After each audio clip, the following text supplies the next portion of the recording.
Hi there. I'm so glad you're here.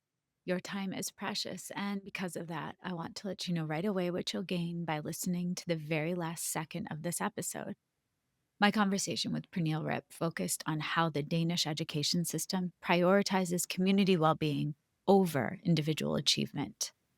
In this bonus episode, I highlight how Pernille reminded me that teachers need to embrace good enough. They can experiment with setting boundaries to create sustainable practices that prioritize their well being alongside their effectiveness in the classroom. You'll learn why perfectionism is stealing your time and energy, why boundaries are strategic, not selfish, and why we need to shift from individual blame to community support. Stay with me. I'm so happy to have you as a listener today. This is Solutions Coaching and Teaching Strategies, the podcast that extends education beyond the classroom. A show that offers educators and caregivers strategies to try right away and ensure every student receives the inspiration and support they need to thrive.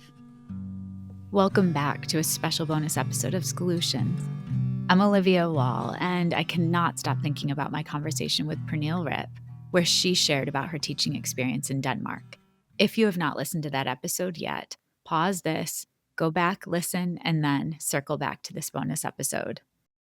One phrase keeps echoing in my mind: good enough is okay. And I keep thinking about how, as educators, we've been conditioned to believe that anything less than perfection means we're failing our students. But what if that belief is actually what's failing us? Today, I want to dive deeper into something Pernille mentioned that could change your teaching life immediately: the power of micro experiments. So let's start with something beautifully simple. Pernille told us that she stopped making elaborate slideshows. She literally just picks a Google Slides template. That's it. One template, done. Now, I want you to think about how much time you spend making your presentations perfect. Choosing fonts, finding the right images, adjusting colors. What if I told you that your students literally don't care? They're there for the learning, not the visual design. So, micro experiment number 1. This week, it's June, it's the end of the school year. Choose one basic template and use it for everything. Time yourself. How many hours do you get back? What could you do with that time? Rest? Plan differently? Actually eat lunch? And here's something that might blow your mind. Again, in Denmark, when teachers are sick, they don't write subplans. The substitute creates the plan. It's their job. So think about this. How many of us have written detailed subplans while we're running a fever, or from hospital beds, or while dealing with family emergencies? And so here comes micro experiment number 2. Create 5 generic emergency subplans right now. Board games, documentary day, silent reading with snacks, community building activities, art exploration. That's it. When you're sick, you pick one and you're done. And Pernille said something that hit me hard. We've been taught that when we're fearful, we should be afraid, versus when we're fearful, it's something exciting coming up. So, what if setting boundaries isn't something to fear, but something to get excited about? And with that said, micro experiment number 3. Choose one thing you currently do after contract hours and stop doing it for 1 week. Maybe it's staying late to organize your classroom. Maybe it's answering emails after dinner. Maybe it's creating elaborate bulletin boards. Notice what happens. Do your students notice? Does your teaching suffer? Or do you just breathe a little easier? And another powerful thing that Pernille shared was how Danish education puts community well-being before individual achievement. We can start practicing this tomorrow. Instead of asking, how can I fix this struggling student? Try asking, how is our classroom community supporting this child? What do we need to change about our environment? And so, micro experiment number 4.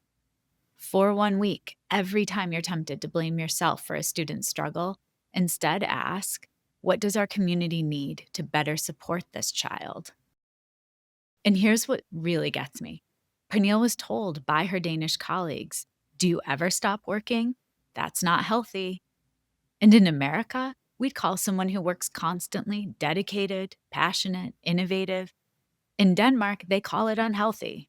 So, what if we gave ourselves permission to be human in the States, to have lives outside of our classrooms, to not produce constantly until we fall into bed exhausted? And so, here's micro experiment number 5.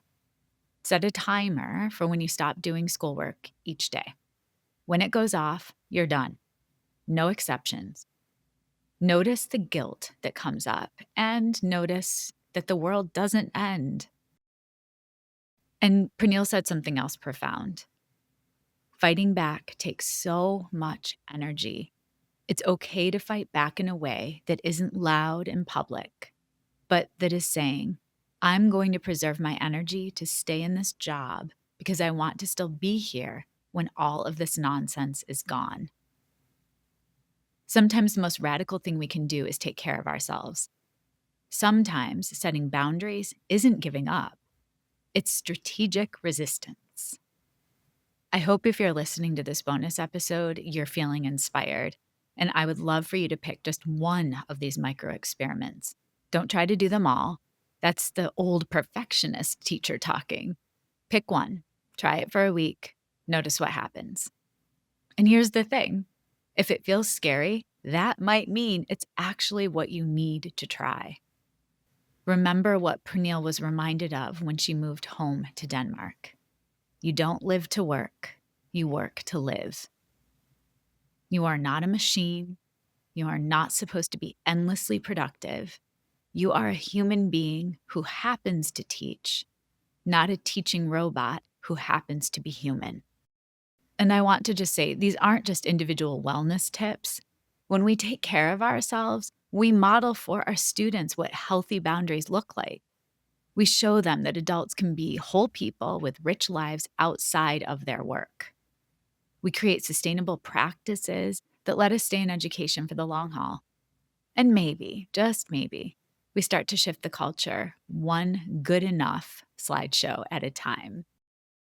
These ideas I'm offering this week aren't about your students. They're about you. Again, pick one micro experiment, try it, notice what happens, and remember, good enough is really okay.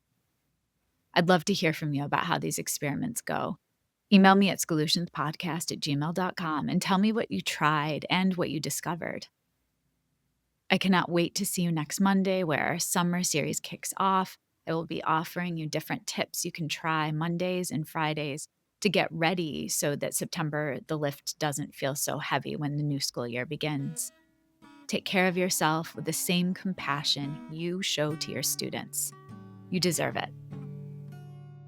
Solutions Teaching Strategies is created, produced, and edited by me, Olivia Wall. Thank you to my older son, Benjamin, who created the music playing in the background. You can follow and listen to Solutions wherever you get your podcasts, or subscribe to never miss an episode and watch on YouTube. Now I'd love to hear from you. Let me know which micro experiment you want to commit to trying for just 1 week. Whether it's using a basic slide template, setting a daily work timer, or creating generic emergency subplans, choose the experiment that feels slightly uncomfortable. That discomfort might signal it's actually what you need.